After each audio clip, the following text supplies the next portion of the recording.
খোকা গেল মাছ ধরতে ক্ষীর নদীর কূলে, সেই খোকাই হয়ে গেল খোকা বাবু। তৃণমূলে যোগ দিতেই পূর্ব মেদিনীপুরের রামনগরের স্বপন দলাইয়ের দিন বদল। দলের কার্ড দেখিয়েই রাতারাতি কোটিপতি, মাছ চাষি দেখে বাদশা। রাজমহলে তৃণমূল নেতা স্বপন অপরাধের পোস্টমর্টেম।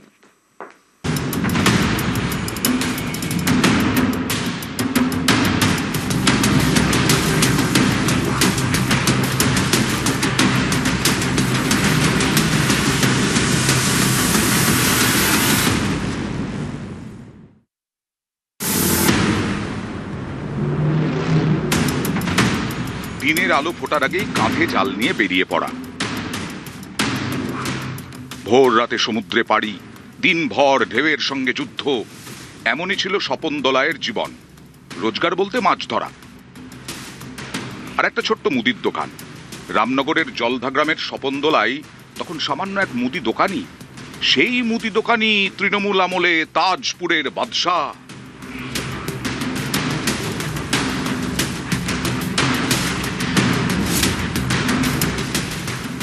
আগে এমনি সমুদ্রের পাশে এই নেটের পিন বাগদা ধরতো, তারপরে এই আলু পেঁয়াজ এগুলো বিক্রি করতো। তারপরে এই শাসক দল এসে এইগুলা সব করতে করতে এই লজ হোটেল যে বাড়ি এসছে আমরা মার খেয়েছি। হ্যাঁ ডাল।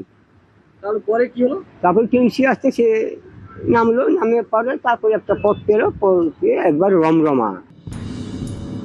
কাল ছিল ডালখালি, আজ ফুলে যায় ভরে। মুড়ে ঘর থেকে একেবারে প্রাসাদ। তৃণমূল আমলেই মাছের ঝুড়ি বদলে গেল টাকার ঝুড়িতে। তাজপুরের বুকে দুটো রিসর্ট, বাজার মূল্য কয়েক কোটি।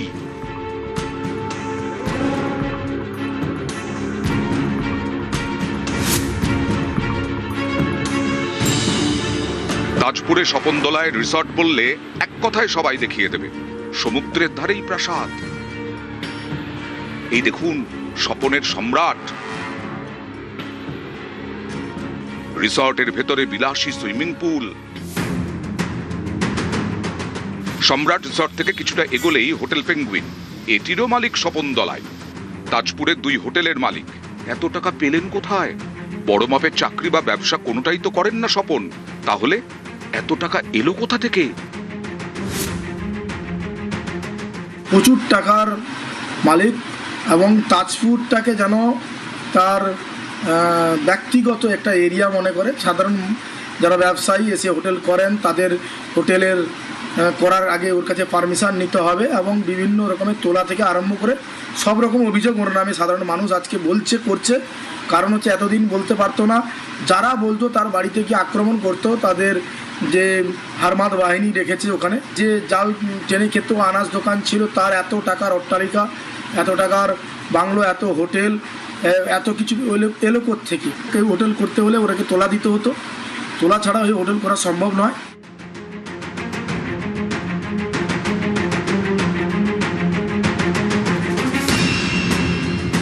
তাজপুর বাঙালি উইকেন্ড ডেস্টিনেশন।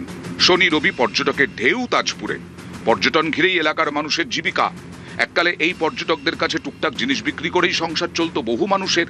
কারো ছিল ছোট মণিহারি দোকান, কারো আবার চা মুড়ি ঘুগনির।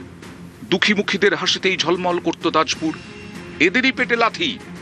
তৃণমূলে যোগ দেওয়ার পর থেকে একটু একটু করে মাসল পাওয়ার বাড়িয়েছেন স্বপন। তৈরি হয়েছে তাঁর ঠ্যাঙাড়ে বাহিনী, তোলাবাজির সিন্ডিকেট। ছোট দোকানদার থেকে ফুটে বসা ব্যবসায়ী, তাদের ওপরেই শুরু হলো স্বপনের জুলুম।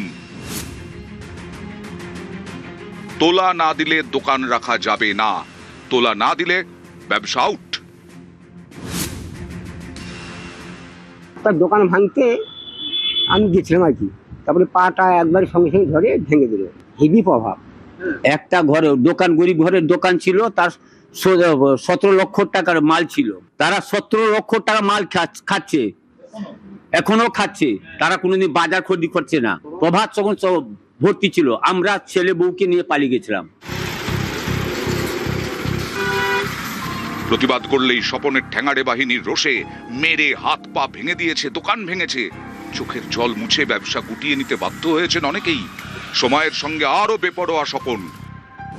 মারধর, চোটপাট, জুলুম, স্বপনের লোভের থাবা আকাশ ছুঁয়েছে। খুব গরিব সম্প্রদায় চলতো, কিন্তু এখন দুটো হোটেল করে নিয়েছে এই পার্টি, তৃণমূলের পঞ্চায়েত সমিতি দুটো ইলেকশনে মৎস্যকর্ম দক্ষ হয়েছে। তাই এখন শুনেছি তাজপুরে একটা প্রাচীর করতে গেলে তাকে 2 লক্ষ দিতে হবে, রুম করতে গেলে প্রতিটা রুমে 2 লাখ করে টাকা তোলে শুনেছি লোকের কাছ থেকে, বা হোটেল মালিকরা আমাদের কাছে অভিযোগ করেছে। তৃণমূলের ছাতার তলাতেই স্বপনের যত অপকম্ম, হাতে ক্ষমতার চাবুক। তৃণমূল জমানায় রামনগর 1 নম্বর পঞ্চায়েত সমিতির পরপর 2 বারের মৎস্য কর্মাধ্যক্ষ স্বপন দলাই, তৃণমূল পঞ্চায়েত সমিতির কর্মাধ্যক্ষ।